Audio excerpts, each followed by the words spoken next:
Today I honor the memory of my Faustino. On this day of All Saints, in the year 1755, Cadiz awoke in silence. The bells of the churches rang for the liturgy as people walked along the cobblestone streets. No one knew that a dark page was about to be written in the history of Spain. No one imagined that hell would rise from beneath their feet. At 9:35 in the morning, the earth roared. It was not a simple tremor. It was a shock that spread from everything, from the depths of the Atlantic Ocean, hundreds of kilometers away, off the coasts of Portugal, at Cape St. Vincent. But its echo reached Seville, Granada, and of course, Cadiz. The chronicles speak of three great cataclysms. Half an hour later, the walls creaked, the altarpieces collapsed, the statues of the saints trembled on their pedestals. The faithful fled the churches in panic, crying out the name of God. But in Cadiz, the stone held, the walls held. There were no great collapses, only cracks, only fear. A fear that had not yet taken shape, because the true punishment had not yet arrived. After the final earthquake, the air became thick and heavy. Some said it smelled of sulfur, others that the sea was whispering. And then something happened that froze the blood of those who saw it. The sea began to retreat. The waters of the bay withdrew into the ocean, leaving the seabed exposed. 24 ships were stranded on the sand. Live fish flopped in the mud. Rusty anchors, old cannons, the skeletons of sunken galleons. Everything lay exposed under the sun. And no one understood what was happening. Have you heard that the water keeps retreating? Yes. I heard the same. We must go see what is happening. 2 children ran through the mud. 3 fishermen approached their boats left on the shore. Some even celebrated it. A miracle, they said. But on the battlements of the castle of Santa Catalina, a veteran artilleryman shouted what no one wanted to hear. It is a giant wave. Everyone to higher ground. Now. What was coming had no shape of a wave, it did not even look like water. It was a wall of death rising above the horizon, advancing with a fury that no human being had ever seen before.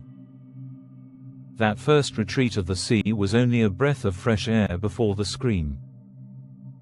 The ocean was preparing to strike, to take revenge, to devour Cadiz. The earthquake had been the warning. The sea would be the executioner. At 10 o'clock in the morning, a liquid wall rose on the horizon. No one could measure its height. Some said 10 meters, others 15. The truth is that it rose above the towers and it was coming. Cadiz had no time. The city barely understood what was happening.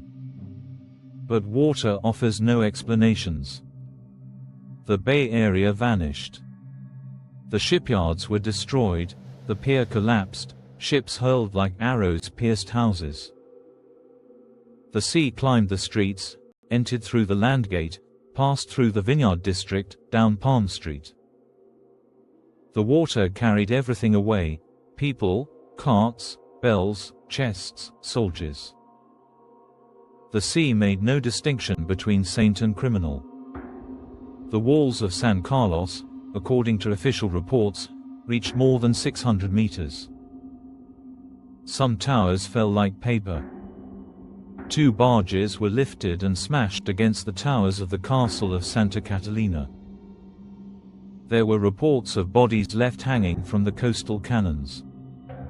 Even the artillery could not withstand the wave. In some churches that had not been severely damaged by the earthquake, the wave surprised everyone during funeral mass. Chronicles gathered by historians of the 19th century speak of more than 1,000 dead in Cadiz and its bay. Other, More conservative estimates place the number of victims between 400 and 600. But no one knows for certain how many the sea swallowed. Witnesses testified to seeing bodies swept into the ocean, lost in the depths. And yet, there were those who resisted. By order of the governor, anyone who stole or committed a crime that night would be executed. The governor of Cadiz, Antonio de Asla, reacted with severity. He ordered the city gates closed, established armed patrols, and decreed the execution of anyone who attempted to loot the collapsed houses. The city had to stand firm, even under water. In the neighborhood located in the parish of Our Lady of the Palm, the neighbors raised an improvised altar. In the midst of the storm, they brought out the image of the Virgin of La Palma. According to tradition, when the priest raised his hands and cried out, "Enough, my God, this is all," the next wave stopped before entering the square. Many considered it a miracle. On the 2nd of November, 1755, the city smelled of salt, blood, and rotten wood. The streets were covered with mud and bodies. There was no fire, but it smelled of ash. The sea had returned to its place, but it had taken far more than buildings. Cadiz had survived 3 times, but it had fallen silent. Cadiz did not surrender. It was beaten and dragged, flooded, but never broken. For days, the number of victims was impossible to calculate. Estimates ranged between 400 and 2,000 victims in Cadiz and its bay alone, not counting those who disappeared, carried away by the water. In the streets, entire families embraced without speaking. The churches remained open, many of them without roofs. The statues of the saints still stood among the ruins. And yet, every night the prayers were heard. The city clung tightly to its faith, as if it were the last wall that had not yet fallen. Governor Antonio de Asla, who maintained order during the tragedy, became the key figure in the reconstruction. King Ferdinand VI, from Madrid, ordered a full assessment of the damage in all coastal cities. Cadiz headed the list alongside Ayamonte, Sanlúcar, Conil, and Huelva. It was the first time in history that Spain officially confronted a natural disaster of such magnitude. Doctors arrived from Seville, clergy and soldiers. Food was shared among all.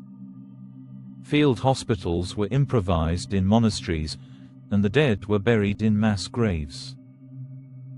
Fear of the plague filled the air. The blow was so brutal that the government created a scientific commission responsible for compiling reports on the events, official testimonies, church and military records. What began as a natural event became the first great study of seismic activity in the Spanish world. Some consider it the birth of modern seismology in Spain. The water came with fury, destroying everything in its path, as if it were ancient revenge. But Cadiz did not disappear. The sea tried. It struck with all its strength, but it failed. Because Cadiz does not surrender. It cries and crawls, bleeds, but rises again. And it remembers. The sea wanted to devour us, but we learned to look at it without lowering our heads. Do not forget to subscribe to the channel and share.